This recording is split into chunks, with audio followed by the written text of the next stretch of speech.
কেন এমন অনেক নবী আছেন যারা পথভ্রষ্ট হয়েছেন?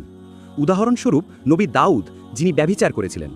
এই গল্পটি কোথা থেকে এসেছে এবং কেন ইহুদি ও খ্রিস্টানরা এই পাপী নবীদের বিশ্বাস করে?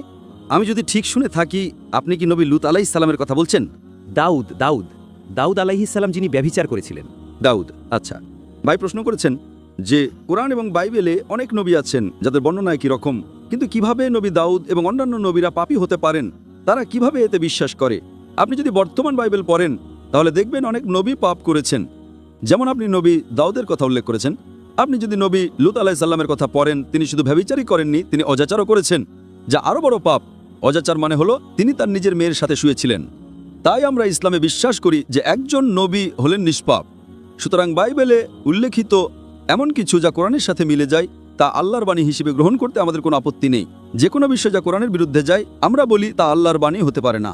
এমন কিছু যা কোরআনের বিরুদ্ধেও যায় না, আবার মিলেও যায় না, সেগুলোকে আমরা অস্পষ্ট বলি, হয়তো সঠিক হয়তো ভুল।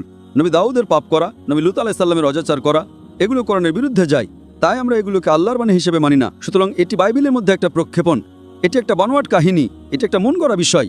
আমরা বলি বাইবেলের এই অংশ যেখানে বলা হয়েছে যে লূত আলাইহিস সালাম অজাচার করেছেন, তার মেয়ের সাথে শুয়েছেন, অথবা দাউদ আলাইহিস সালাম ব্যভিচার করেছেন, তা ভুল। এটি আল্লাহর বাণী নয় এবং আমরা এর সাথে একমত নই।